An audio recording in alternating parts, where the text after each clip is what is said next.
Breastfeeding lessons at 11. Top doctors say it should be taught in school to make the practice more widespread. Pupils as young as 11 could have lessons in breastfeeding to make it more widespread. Leading doctors say the move is needed because only 0.5% of British women are still breastfeeding after 1 year, the lowest rate in the world. Girls and boys would be taught the basics in sex and relationship classes at secondary school. The Royal College of Paediatrics and Child Health, which made the recommendation, said many women were too embarrassed to breastfeed in cafes or public places and worry they might be judged by other mothers for doing it wrong. It believes that educating girls and boys about breastfeeding from an early age will help normalize the practice and remove any potential stigma. Regrettably, the attitudes of a large part of society mean breastfeeding is not always encouraged, said Professor Neena Modi, who is president of the Royal College. Support is patchy, advice is not always consistent and often overly dogmatic, support at work not always conducive to continued breastfeeding and, perhaps most worryingly, breastfeeding in public is often stigmatized. Viv Bennett, the chief nurse at Public Health England, said, "We can all help women wherever they are. Creating a wider culture of encouragement and support will help make a mother's experience all the more positive." Breastfeeding has many benefits for mother and child and is known to prevent infections, stave off obesity and boost IQ.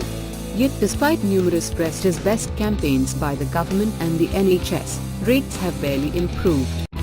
The Royal College said that the government should ensure familiarity with breastfeeding is included as part of statutory personal, health and social education in schools.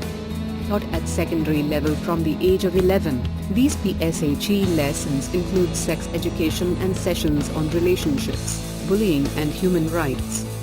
The Royal College is also calling for breastfeeding breaks at work as well as designated rooms and fridges.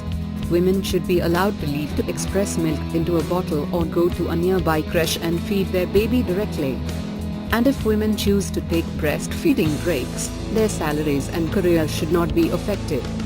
A survey of 1,000 mothers found many gave up early because they lacked support or worried their baby was not getting enough milk. According to the research by Mumsnet, 27% of women who stopped after 1 day felt they did not know what they were doing. Among women who stopped after 6 weeks, 42% were worried they were not producing enough milk and 34% were just exhausted. There's no sense in endlessly telling women that they must breastfeed, but letting them down when they have a baby in their arms, said Justine Roberts, the website's chief executive. Breastfeeding is a skill, and most mothers need support when they hit a problem, especially given that they are often shattered, sore and sleep deprived. The guilt, anger and sadness experienced by many mothers who switch from breastfeeding is palpable, and it's deeply unfair to leave so many feeling that they failed. The NHS advises women to breastfeed exclusively for 6 months, with no formula milk, but only 1% manage this. Research by UNICEF in 2012 found that modest increases in breastfeeding could save the NHS £40 million a year in GP and hospital appointments. Breastfeeding allows the mother to pass on her immunity to the baby, reducing the likelihood of coughs, colds, ear infections and allergies. It also prevents obesity in childhood as the milk has much lower fat content than formula milk. Breastfeeding is beneficial for the mother and helps her lose weight by burning up to 500 calories a day.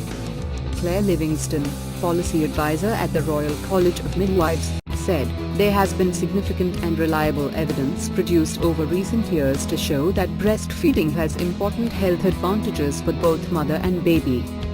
Breastfeeding is known to positively impact on mother-baby relationships as well as nurturing maternal and infant mental health. Chris McGovern, who chairs the Campaign for Real Education, said, "Breastfeeding should not be part of the national curriculum. We've got a situation where 20% of school leavers can't read or write and are essentially unemployable. I'm not trying to diminish the importance of breastfeeding, but schools should be focused on doing what they're supposed to do. This is just being politically correct, and schools have other priorities."